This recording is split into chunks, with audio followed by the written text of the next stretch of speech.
Master Duel has been out for a full year now, and while we're still waiting for an anniversary announcement of some sort, I would like to take this moment and talk about the missing piece of Master Duel, which is draft mode.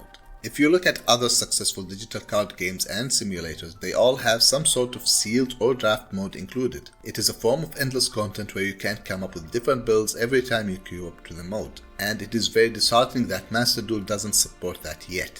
Yu-Gi-Oh in general have always had sealed only events, whether it was sneak peeks, battle packs or speed duel sets. Even Legacy of the Duelist had battle pack with both sealed and format mode available, though to be fair they were not supported properly. So here comes the question, why haven't we received a draft mode in Master Duel yet? And in my opinion, the answer is very simple. The current game format of master packs and secret packs are not suited for draft play. There needs to be a better method of drafting cards than simply going into a selection pack and playing whatever archetype you pull the most cards off. I think I have an idea of how to make it work in Master Duel. You see, one of the main problems for Yu-Gi-Oh is the sheer number of cards available in the game, so we need to reduce the number significantly. That will obviously lower the options available to draft from, however, you will be able to make more consistent decks instead. Let's call this reduced pile of cards for simplicity and lack of imagination the Battle Pack. Now let's solve the second issue we're facing. Yu-Gi-Oh has many different summoning mechanics that if realistically you're going to draft from all of them, you will probably end up with a disjointed deck. And while I know that there are many generic cards that work in all decks, and there are archetypes that play multiple summoning mechanics in them, but let's ignore them for now. We're trying to find a starting point and changes can be made as we go forward.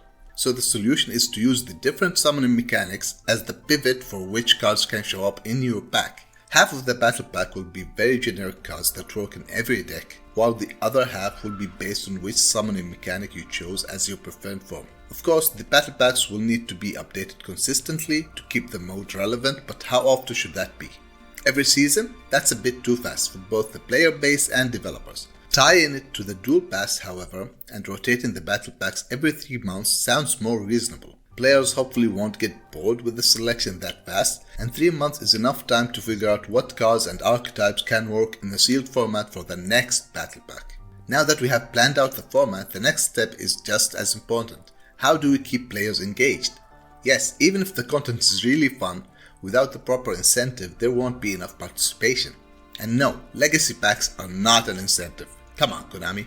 If we consider the most used system, which is X3, where if you lose 3 duels it's game over, we can adjust rewards based on how many wins you got. And yes, the game can offer compelling rewards that players will want to get their hands on. Obviously there are the one-off rewards that can change every season, like sleeves, icons, field objects, which can be received through battle pack missions. But what about the daily play or grind? One master pack is the bare minimum in my opinion, with increasing rewards of gems and crafting points the more wins you have. Finally, there has to be a goal, something special for reaching the maximum number of wins, and I think I have the perfect reward for that. It is something that we do not have yet in Master Duel, and I am sure many players will be happy with it. Being the ultimate reward for this mode, what I am thinking of is a new currency that can be used to turn one of your supers or ultras into a royal finish class. We do not have a deterministic way of crafting them, and I for one would love to make my favorite card into a royal rare. I do not know if that would be the best approach, as it might lower the prestige of a royal rare, so it could also be a new special class effect specific to the draft mode, where it does not increase the value of dismantling said card and does not compete with the royal rare value. In the end, we do not know if Konami will ever bless us with that kind of content, but I wanted to share my shower thoughts about this topic. What do you guys think of this proposal? Is it a decent one or just a pile of trash? Do you have a better idea that I have not thought of? I would like to read them in the comment section. If you enjoyed this video, please leave a like and consider subscribing to the channel for more Master Duel content in the future.